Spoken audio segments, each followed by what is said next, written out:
Welcome to today's program titled Landlord and Real Estate Owner Obligations under the ADA, the FHA, and Section 504 of the Rehabilitation Act. At this time, all participants are in a listen-only mode. For those of you who are logged into the live web presentation, you are encouraged to submit questions throughout the conference by typing them into the Q&A box on the right-hand side of your screen. For those interested in obtaining CLE credit for this webinar, later in the presentation, we will read the CLE attendance verification code. Please write this code down, as it will not be reread, and it is required on the CLE credit request form.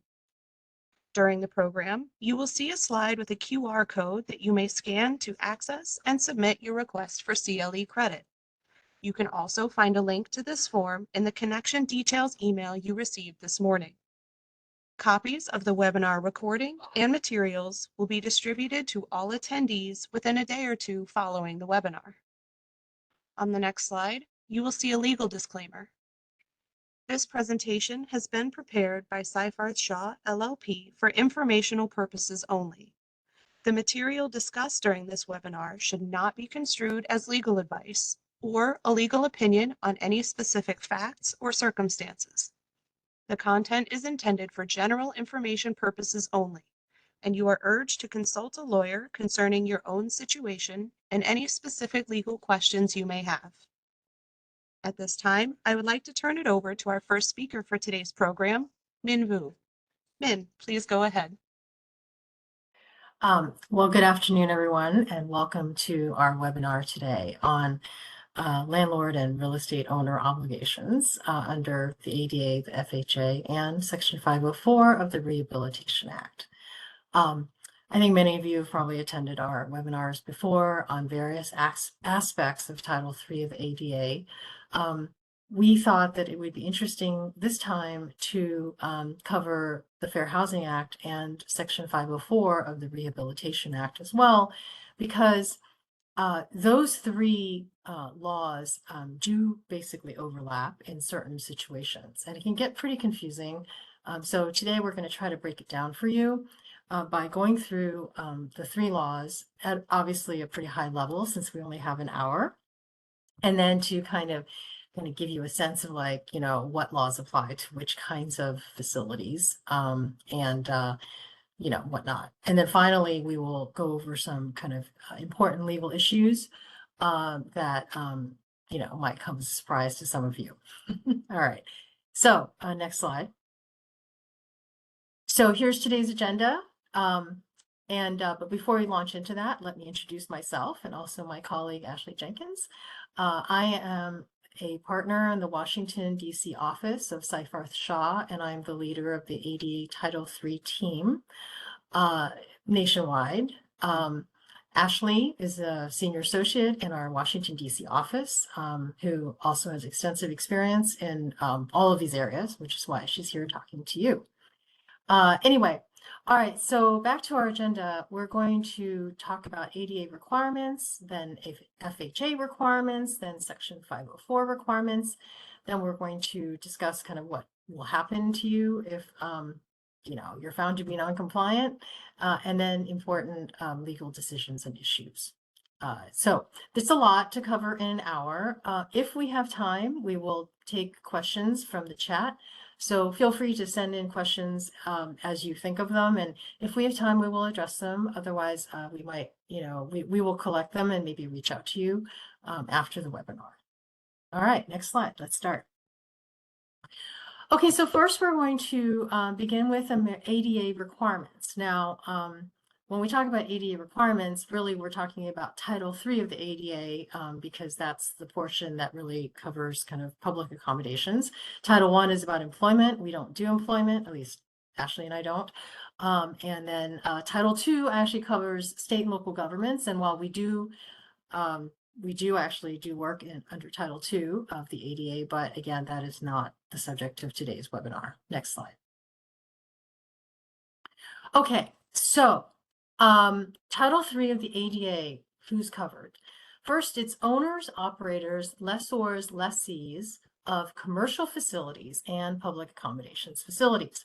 So you really have two kinds of facilities at issue. There's the commercial facility, and that is a privately owned facility that affects commerce, but is not a public accommodation. So you have to kind of carve out all the stuff that's in the next category. That would be places like a warehouse, distribution center, a corporate office building, but not one where you're providing services to, clients and customers. Okay. Just like office buildings, but you're not providing services to the world from there, in that building. So that's a commercial facility. And this is a very important distinction because the standards are a little different under Title III for commercial facilities versus public accommodations facilities. Now, what is a public accommodation? This is kind of there's been a lot going on, obviously, with the courts disagreeing about whether a public accommodation is a physical place versus a virtual space like a website or a mobile app. But for today, anyway, since we're talking about landlords and real estate owners, we're going to focus on the physical. Okay, so public accommodation is certainly 12 categories of um, privately owned businesses, or even nonprofits too. Okay, so doesn't have to be a for-profit enterprise, that fall into the following 12 categories. Place of lodging, a restaurant, a place where people go for entertainment. I mean, you get the idea. It's, hospital, a retail establishment, any place, essentially, the way I think of it, is any place where people, any entity, a physical place where goods and services are offered to the public. Okay. I mean, that's kind of the non-legal shorthand for what is a place of public accommodation. Next slide, please. Now, this list continues, and I just want to highlight a few that aren't really self-evident. You've got social service establishments, which are homeless shelters, food banks, adoption agencies. Okay, these are all also covered under Title III of the ADA. I mean, some of these, like the homeless shelter is probably not for profit, it's a nonprofit, and yet it is still covered by Title III because, again, goods and services are being provided to the public in that place. All right, next slide. So Title III imposes requirements on both commercial facilities as well as public accommodations facilities, but the obligations are a little different. For commercial facilities are required to be constructed and altered in compliance with the ADA standards for accessible design, which we will talk about a little bit more on the next few slides. So essentially, you have to build it, and then if you renovate it, you have to do it in accordance with the ADA accessibility standards. Okay. What's different about commercial facilities versus public accommodations facilities is that there's no obligation to engage in readily achievable barrier removal. So I'm going to talk about that, and then we'll discuss the fact that it doesn't apply to commercial facilities. So in other words, if you own only a commercial facility, then you just have to worry, or if it's existing now, then if you're going to renovate it, then you need to basically renovate it in accordance with the ADA standards. If you're going to build a new commercial facility, like a new warehouse or something, again, you need to comply with the 2010 standards. But if you purchase a warehouse today and it was pre-ADA, you do not have to go back, okay, and remove barriers, okay, as you would if you were buying, say, a pre-ADA hotel, which is in fact a public accommodation. I guess that's the example I would give. Okay, we're going to get back to like physical access for a minute, but let's talk operational requirements. So if you're a public accommodations facility, then there are going to be operational requirements that apply. There are specific requirements about service animals, power mobility devices, and what kinds of devices are permissible or not permissible. we're not getting into all the nitty gritty of each one of these things because unless we find ourselves with more time at the end, because again, that could take up like the entire program. But there are requirements for allowing or disallowing power mobility devices that are used by individuals with disabilities. There are extensive rules about handling hotel reservations for people with disabilities who are seeking accessible rooms, as well as event ticketing. Okay, again, having to do with accessible seating. All right, so very extensive rules on that. Then there are rules regarding effective communication between the public accommodation and individuals with disabilities. In other words, when a public accommodation is, doing business with people with disabilities, some people with disabilities are going to need to communicate in a different way. Those who have, sight disabilities, those who have hearing disabilities, even, cognitive issues, you can't necessarily communicate in the regular way. So, auxiliary aids and services, this is kind of the technical term, are required and must be provided by a public accommodation in order to ensure effective communication. This could be, for example, if you're a healthcare, provider and you have a patient who is there to discuss medical treatment, and that deaf patient may need a sign language interpreter or a real-time transcription of what is going on in order to have this complex conversation. So these are, it could be any number of other kinds of auxiliary aids and services, but the point is there's an obligation to provide auxiliary aids and services. Websites, mobile apps, and kiosks that are usable by people with disabilities would also fall under the umbrella of effective communication, because let's face it, public accommodations are communicating all the time to people, to the public through these online, portals. So again, those technologies need to be accessible to people with disabilities. And then finally, if you're a public accommodation, you need to accept telecommunication, you need to accept phone calls that are made by individuals who are either deaf, hard of hearing, or have speech impairments that are made through what's called telecommunications relay services. Just because it's an interesting topic that most people don't really know, when you pick up the phone and, well, deaf people will use a relay service. They'll call an intermediary, and the intermediary will call you, and they will talk to you kind of normally, but the person who is deaf is actually communicating with that intermediary through typing on a computer, using a TTY device, perhaps even sign language. So it's kind of a way for those individuals to communicate with businesses and public accommodations. So all these are effective communication requirements. Now, you're wondering, well, God, how is this relevant to me? I mean, I own real estate, right? I don't need to effectively communicate with anyone. Well, not necessarily so, right? I mean, most of the time, maybe not. Like, for example, if you're a shopping mall owner, okay, you own a huge piece of real estate, and um, you know, chances are you probably have some kind of guest services office, right, where you're communicating with the public about whatever they need relating to the shopping mall. So in that sense, the landlord, even though you've got retailers having their own effective communication obligations, as a landlord, you too would need to be effectively communicating with the public, right? So that's why kind of we're talking about this. Same thing with power mobility devices. You're running the mall and somebody's running around with their Segway, running over small children.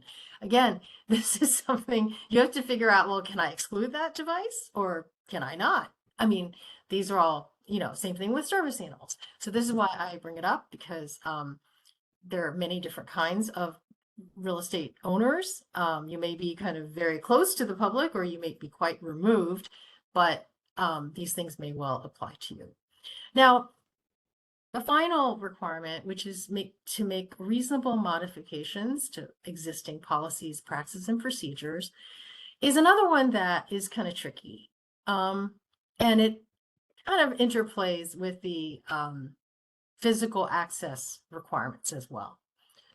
The general requirement is that a public accommodation has to make reasonable modifications to normal policies, practices, and procedures where necessary to ensure that people with disabilities have access to the goods and services that you are offering. Okay, so for example, the service animal rules are a subset of this obligation to make reasonable modifications. You might normally not let a dog into a restaurant. That would be the general rule, but you have to make an exception for the service animals. That is a reasonable modification to policies, practices, and procedures. The same thing for power mobility devices. Perhaps you do not let people ride mobility devices around in your business, but you do have to make an exception for those people or you have to make a reasonable modification to your normal policies, practices, and procedures to let people who do have mobility disabilities to ride some of those devices within your business. Otherwise, they can't be inside, right? So long story short, this bucket of reasonable modifications is tricky because it can include anything really that a person with a disability might need in order to access your goods and services. So say for example, your building complies perfectly with the ADA standards for accessible design. I suspect there's no such building out there, but let's just assume that for a moment, okay? And your entrance has a wonderful doorway that provides 32 inches of clear width, just like it's required under the ADA.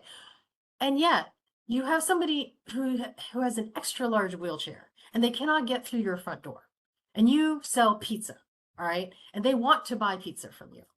At that point, is that it? Do you just throw up your hands and say, well, too bad, my doorway is 32 inches wide, I don't have to do anything? The answer is probably not. No, you don't. Okay, you have to reasonably modify. Okay, fine, you complied with a 32-inch doorway, but you still have to make reasonable modifications to your normal policies that are necessary to ensure access. So in this case, the person wants to buy a pizza, but they can't walk into your store. Perhaps it would be a reasonable modification to bring the pizza out to the person outside the doorway and maybe like do the transaction and bring out the slip to sign it and allow them to basically buy their pizza. It's a little different, but you get the idea. That is an example of a reasonable mod. Next slide. Okay, now physical access standards. So I would modify this slide to say physical access standards for public accommodations. Okay, we already talked about commercial facilities. When they're designed or constructed, or when they're altered, they need to comply with the standards, the ADA standards. Things are a little bit more demanding for public accommodations. So if you are a pre-ADA facility, we said pre-1993 shorthand, but it's really like a facility constructed, on January 26, 1993 or before, right? So before that date, then you're pre-ADA. If you're a pre-ADA building, and let's assume for a minute that nothing has happened in this building, no renovations since 93, that would be a pretty sad building, I would say, but let's just say nothing like that happened. Whatever has not been touched or changed since that date is still under an obligation subject to the obligation to engage in barrier removal to the extent that the barrier removal is readily achievable. Okay, so this is the difference between building codes versus the ADA. We hear this all day long. Oh, my building, it's a pre-ADA building, I am grandfathered. Okay, there is no such concept of grandfathering under the ADA, and I've said this a million times, and it is the most misunderstood or just the biggest misconception about the ADA. There is no grandfathering for ADA, pre-ADA facilities, okay? Those pre-ADA facilities are still required to remove barriers to the extent the barriers are readily achievable. Barrier is defined as, a condition that basically does not meet the current ADA standards, mostly. I mean, it's not defined, that's how the courts look at it. Okay, if the doorway is 24 inches wide and the requirement is 32, it's going to be a barrier. Okay, so and then you have to remove the barrier if it is not too difficult or expensive to remove. The problem with this standard is that it really depends on who your defendant or who your property owner is. So in other words, if you have a property owner with lots of money, and yes, they look beyond the limited and single purpose entity that all of you are so clever to put your properties in, that they will look beyond that and look at like who's really like owning this particular LLC. They look at all the finances and the resources to determine what is readily achievable for that particular entity. Okay, so that's pre-ADA stuff. Now, if your facility was altered after January 26, 1992, those alterations must comply with the ADA standards to the maximum extent feasible. Okay, so if it's not feasible, then you don't have to do it, but you have to do it to the maximum extent feasible. So if you decided to renovate well, let's pick one. So let's say you have a restaurant in a pre-ADA building, you renovate the bar area and the dining area. Those renovations have to comply with the standards to the maximum extent feasible. But wait, there's more. There's a path of travel requirement, which people often forget about. The path of travel requirement says if you are going to alter a primary function area, which in our example is the restaurant, dining area, and the bar, then you have to spend 20% more of your alterations budget to make the restrooms, water fountains, telephones, and route from like out there, the entrance into the place, comply with the standards if they don't already. Okay, so again, even if you didn't plan on fixing those restrooms, if you're going to fix a primary function area that those restrooms serve, you need to spend up to 20%, a maximum of 20%, to make those other areas compliant with the standards. Okay, we don't have a lot of time, but this is a complicated analysis. I'm just telling you that now. All right, if the facility is constructed after January 26, 1993, that would be considered like new construction.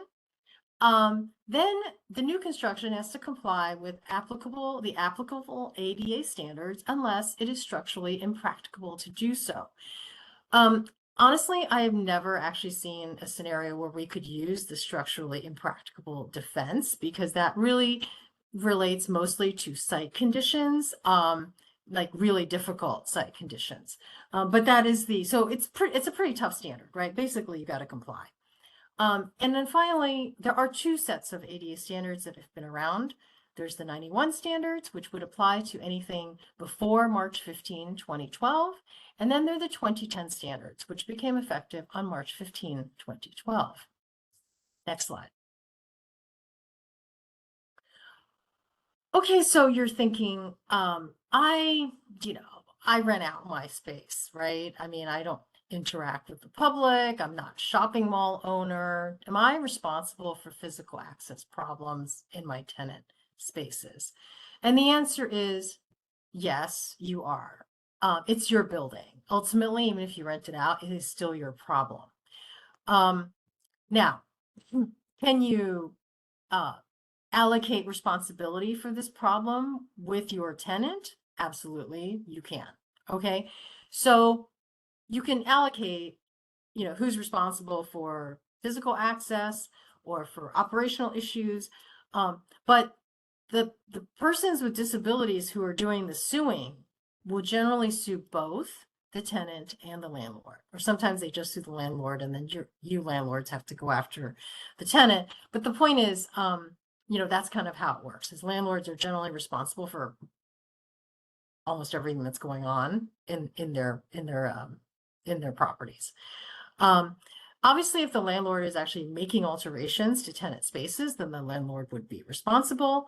And typical lawsuits will involve a mix, right? It'll probably involve like common control areas, like maybe like public parking, versus the actual store itself. Next slide. Are landlords responsible for operational violations by tenants? Usually not. Well, no, it depends. Okay. If the violation resulted from a landlord policy, then the landlord can be responsible. So the example we give, okay, no animals are allowed in the tenant's retail or restaurant space.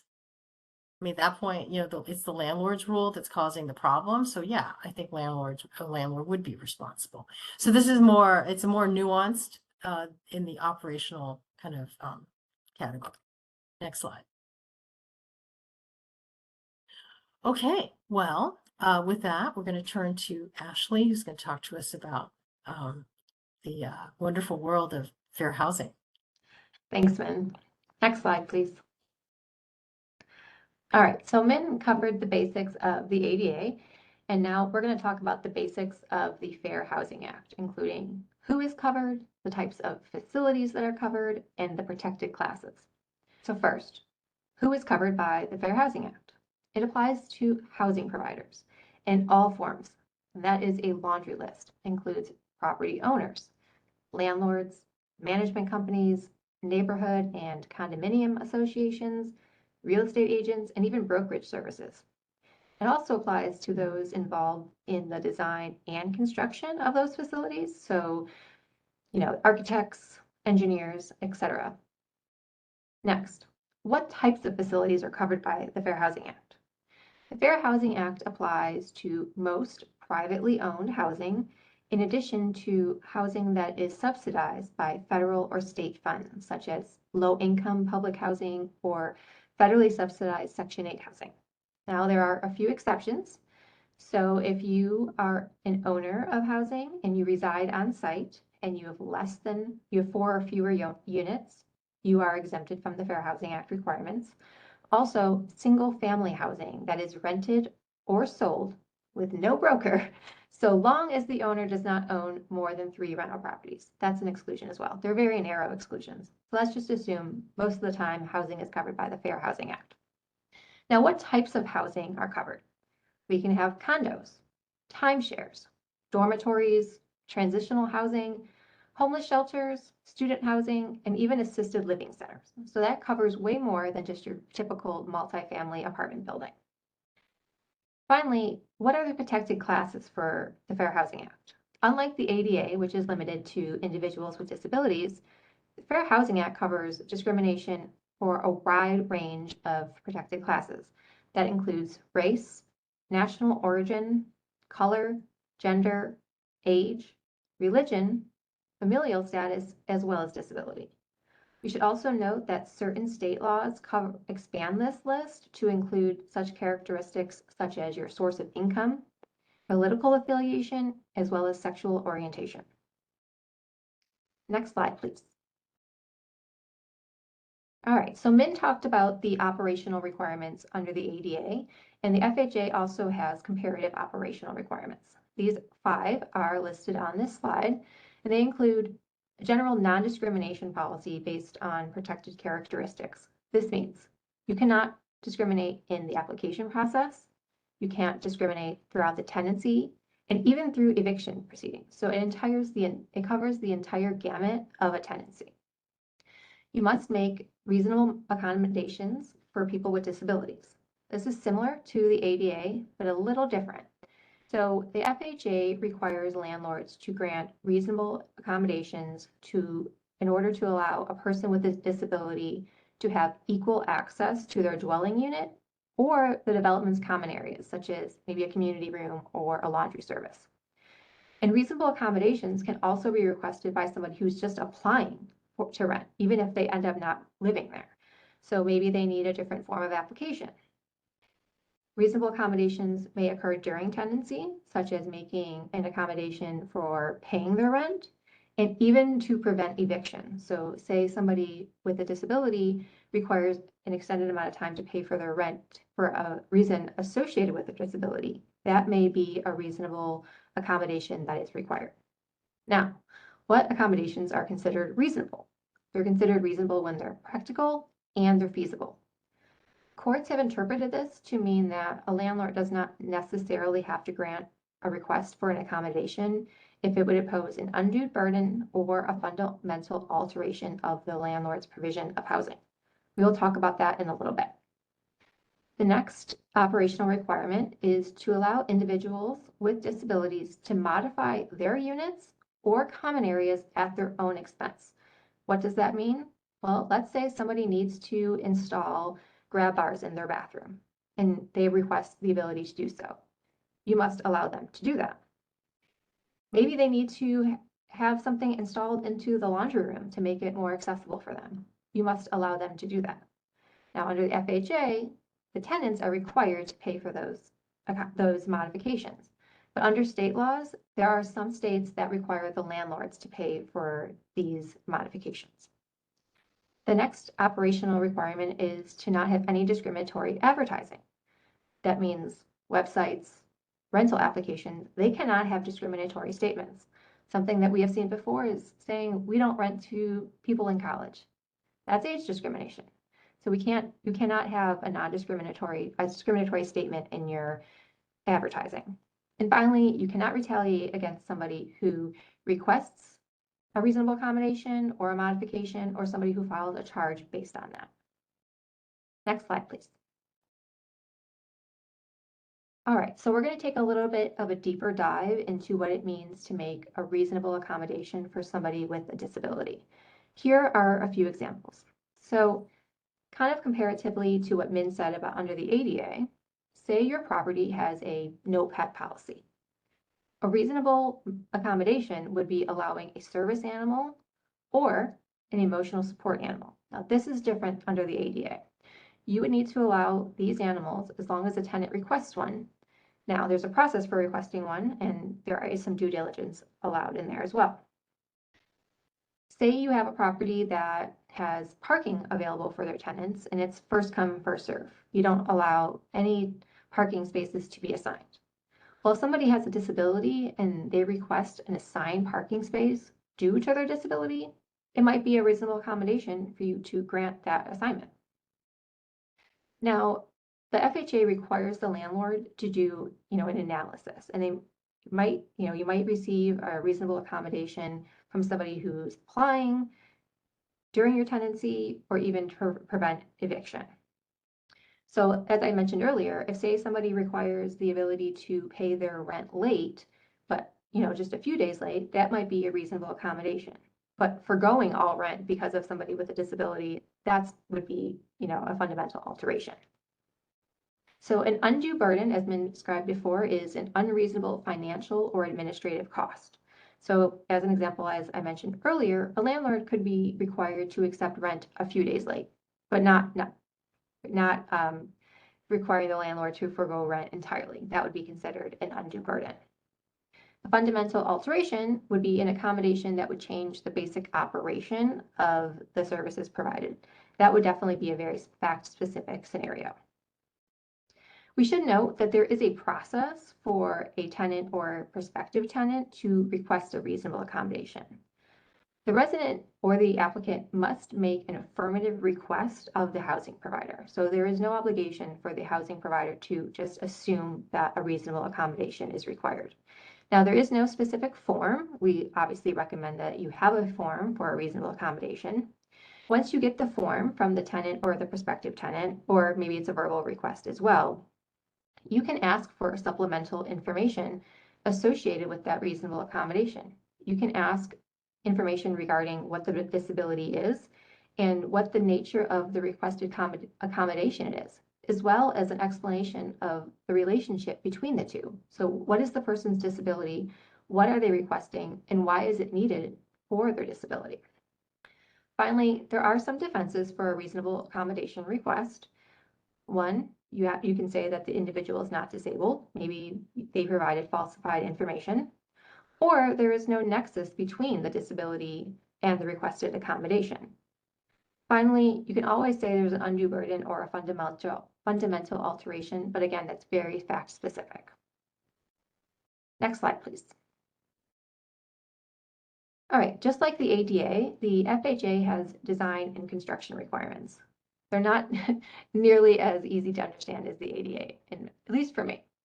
So the FHA design requirements pertain to multifamily housing with 4 or more units built for first occupancy after March 13th, 1991.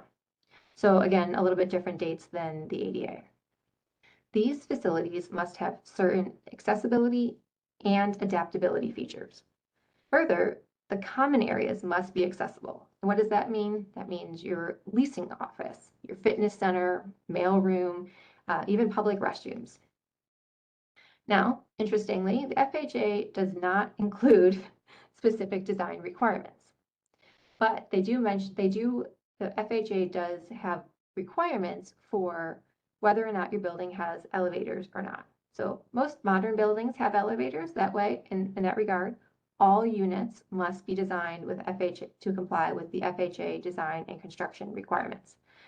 However, if your building does not have elevators, such as a garden style apartment, only the ground floor units must be accessible. Now, it's important to note that these requirements apply whether the multifamily housing is being built for rental or for sale. So even if the buyer might not choose to have the accessibility features, the units must be designed that way. Now, if the housing development receives federal funding, it's also going to be, it must be subject to more stringent requirements under Section 504 of the Rehab Act, which I believe Min is speaking of in a little bit. Next slide, please. All right, so this is my favorite. The Fair Housing Act design and construction requirements are broken down into 7 basic categories. So it's not nearly as cumbersome as the ADA requirements, but it is very confusing. So the 7 categories are entrances and routes, public and common use areas, doors, routes through dwelling units, light switches, electrical outlets, and thermostats, so basically controls, walls for grab bars, and usable kitchen and bathrooms. Now, the FHA does not establish a single accessibility standard for these categories. So it's important to understand how compliance with the FHA can be achieved using scoping requirements and technical specifications. This is done by what's called a safe harbor. So basically, you need to pick a safe harbor to design and construct your dwelling units. Depending on what safe harbor you choose, the scoping requirements of a safe harbor explain where and to what criteria apply to the specific multifamily dwelling unit and the site conditions. So the technical specifications of the safe harbors are listed on the screen. Well, they will provide specific measurements, diagrams, illustrations, and examples for all of these requirements, similar to the ADA standards for accessible design. Now, there are 15 HUD-approved safe harbors. They are listed on the screen. Very confusing, I know. 10 safe harbors were established before 2021, and 5 have been established just in the last 4 years. Now, all of these safe harbors will provide the ability to comply with the accessibility of the Fair Housing Act. But it must be noted that once you pick a safe harbor, you have to stick with it. So it's not like cherry picking. You can't pick one from, the requirements from each one of these that you like. Once you pick a specific safe harbor, the entire building and site must comply with all of those provisions in order to ensure it complies with the FHA's design and construction requirements. Now, if for some reason, your architect or your builder departs from the provisions of a specific safe harbor, then they will bear the burden of demonstrating that regardless, the site complies with the design and construction requirements. The most used safe harbor is the Fair Housing Act Design Manual and the Fair Housing Accessibility Guidelines. However, you'll note that there are a bunch as well, such as ANSI and ANSI and the ICC. Min, do you have any comments on the safe harbors? Because I know that this is always a discussion between you and I on, what you choose, when you choose it, etc. Well, I guess what I would add here is that if you are in the business of constructing multifamily housing, it's very important to make sure to have that conversation with your architect and your civil engineers. Civil engineers obviously deal with all the routes outside, and the architects, are designing your buildings. You need to have a real discussion with them about what safe harbor are they going to use, and it needs to be very clear. And I will cover later, actually, in this presentation, why it is so important for developers and owners to have this conversation, because it is, I think, the typical mentality that we encounter is, oh, I don't worry about it because my architects and designers know what they're doing. That's their job. We're paying them to do that. And yes, while that is true, unfortunately, um, those design professionals do a terrible job at complying with the Fair Housing Act. I'm just going to say it. Okay. Terrible. All right.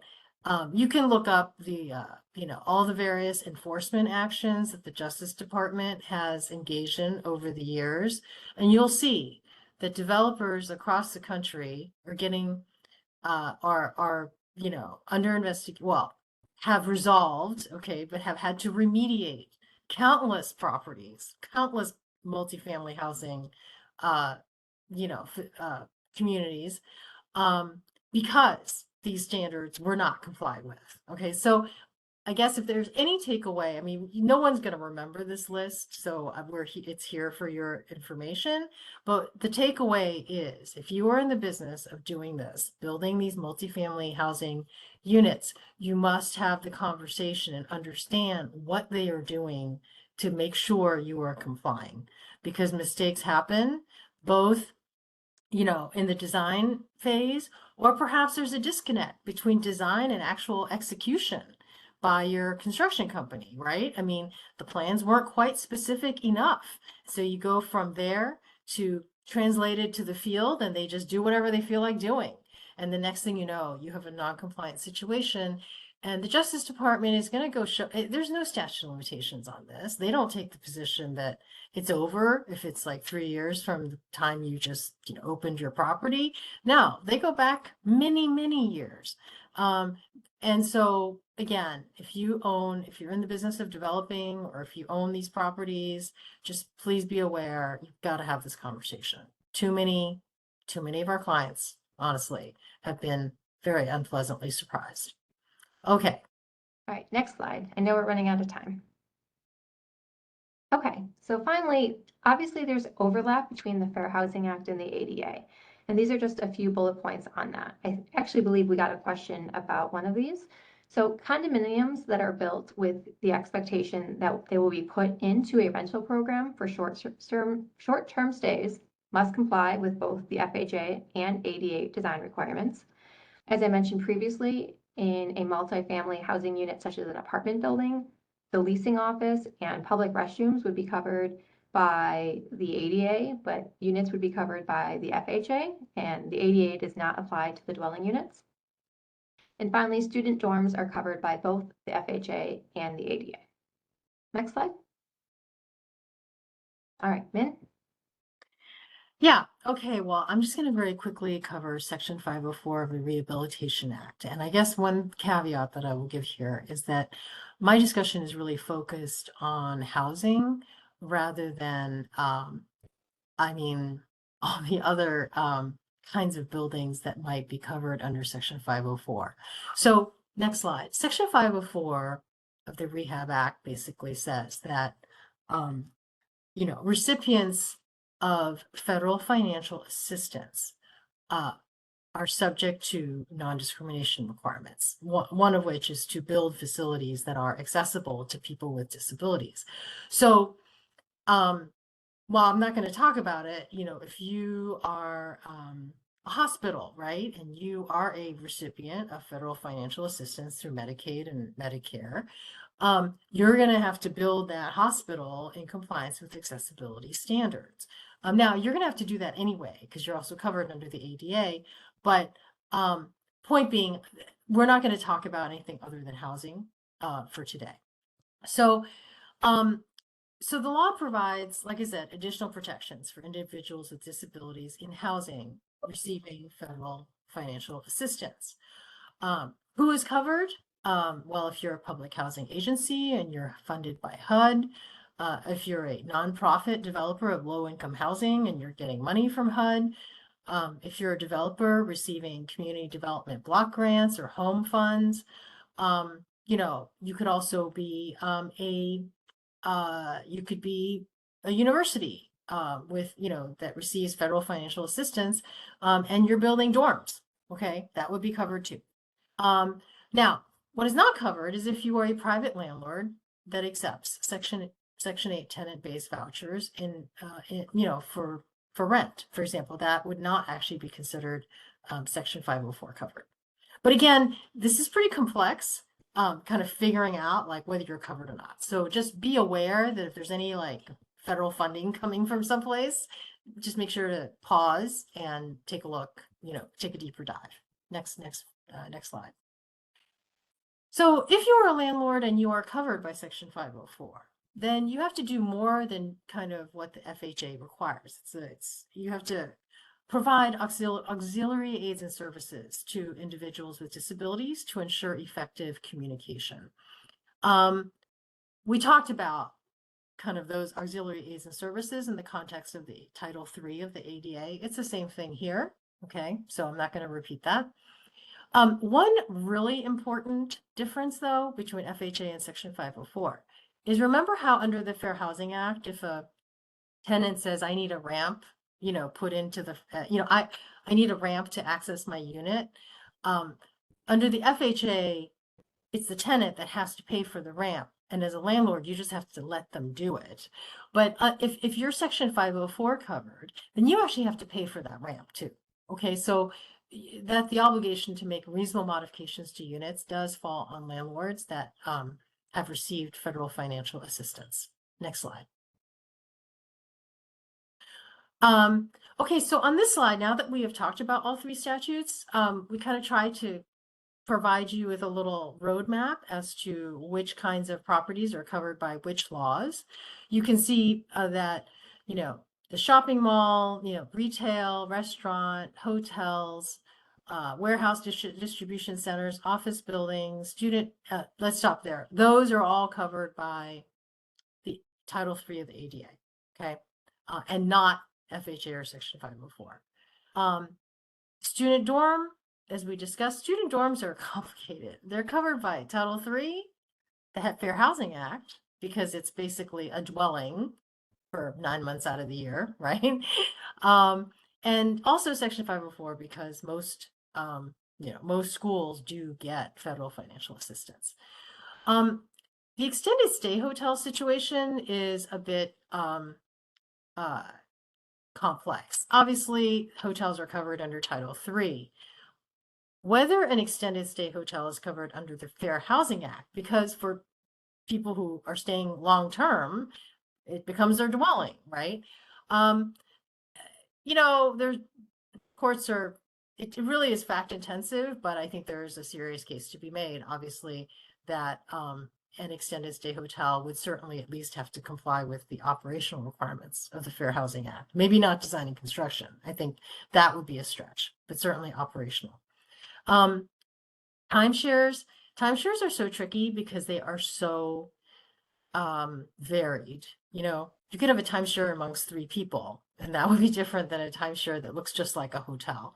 So we put maybe for Title III and FHA, but it requires like a fact-based analysis. But generally, most likely yes under Title III.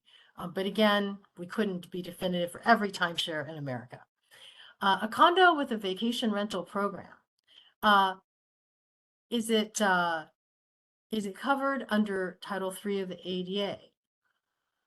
Probably. Okay, again, we put maybe, but I think if it looks like transient lodging, then it would certainly be covered under Title III. FHA, yes, right? Because again, people can buy the condo and live in it and not necessarily rent it out. So it's definitely covered under the Fair Housing Act. Multifamily housing is definitely covered with regard to the leasing office and any public spaces open to the public under Title III of the ADA. Definitely covered under the Fair Housing Act. and covered under Section 504 if the property received federal financial assistance. Next slide, please. Okay, consequences of noncompliance. I'm just going to run through this fairly quickly. Next slide. On this slide, we provide you with kind of a matrix of what can happen to you. What kinds of relief can a plaintiff get in various lawsuits, in various types of lawsuits under the ADA, FHA, and Section 504. You can see that I don't think I'm going to go into this in detail, but under Title III of the ADA, you have the Justice Department doing enforcement, and you can also have private lawsuits. Injunctive relief is available in both. Plaintiffs, the federal government can't get attorney's fees and costs. Private litigants can, but only the DOJ can seek damages and a civil penalty. The FHA is actually much more generous in terms of remedies. Obviously, injunctive relief is available for a DOJ action, a private lawsuit, or even the HUD, a HUD complaint process. Attorney's fees and costs are available in the private lawsuit and the HUD complaint process. Punitive damages are available. Okay, that's the big difference between ADA and FHA. And then civil penalties are available where you've got HUD, or basically the HUD and DOJ. If they're involved, they can get civil penalties. And then again, Section 504, you have availability of damages and attorney's fees and injunctive relief. So there can be a lot of exposure here. Oftentimes, also, plaintiffs will throw in like some state law claims as well. Particularly if they're going under Title III of the ADA where there is no right to damages, and that will provide those state law claims will result in potential damages. Next slide, please. Okay, let's talk in our last few minutes about some decisions and also some kind of types of cases that are usually brought. Next slide. Okay, so just to sum this up, many of you who are listening are very familiar with these, but what kinds of lawsuits might landlords face? Well, the most common probably, well, these are all very common.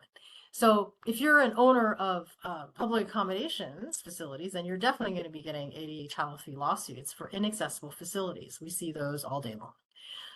Then under the FHA, failure to design and construct to fair housing accessibility standards. Those cases tend to be brought by the government, by the Justice Department or by HUD. But, we have seen certainly some private advocacy groups also go after, developers for that issue. And these are very expensive cases because the remediation can be extensive. Okay. In the kind of operational world, landlords can be sued for taking adverse actions on the basis of the protected classes, application denials, evictions, rule enforcement that are, kind of based on these protected classes would be unlawful. Failure to provide reasonable accommodations to disabled tenants or even applicants. Failure to allow reasonable modifications to units or common areas, sexual harassment of tenants, retaliation against tenants for exerting their rights under the FHA. Next slide, please. Okay, now to one of my favorite topics, because honestly, people are always so shocked when I tell them this. So up until 2017, the landscape was really pretty grim for developers and owners of properties that are found to be in violation of the ADA or the Fair Housing Act. So what will happen is, so in the Rolf Jensen case and the Equal Rights Center cases, in Rolf Jensen, you had the owner, the Mandalay Bay basically was found to have non-compliant facilities in a DOJ investigation in its hotel. And so, and it cost, $20 million in retrofits, which is just an unbelievable number. So they went after their architect and consultants for basically not designing, right, to these requirements. And the Supreme Court of Nevada said, and the claims were contribution and indemnification and all that. Under contracts, under common law, you name it, they brought it. And the Supreme Court of Nevada said, no, we're not going to let you pursue any of those claims because doing so would conflict with the underlying purpose of the ADA. It's called conflict preemption. Okay, because essentially, if an owner can just pass off its liability to its designers and construction companies, then they're not going to even pay attention to it anymore, right? And that undermines the underlying purpose of this law. Wow. I had to read that several times, to really understand it and appreciate it. Because as an owner, of course, you're thinking you just paid all this money to your architect to do this correctly, and you're not an accessibility expert. So why should you worry about it? You've hired somebody to take care of this. Well, Ralph Jensen and also the Equal Rights Center cases basically say, no, you cannot just dispense with this by hiring somebody that you think knows what they're doing. Still your job to make sure it's all accessible. So this was the state of things until 2017. And in 2017, the Ninth Circuit, which by the way, doesn't have any impact on the Fourth Circuit. So the controlling law is still in the Fourth Circuit, still this Equal Rights Center case, okay?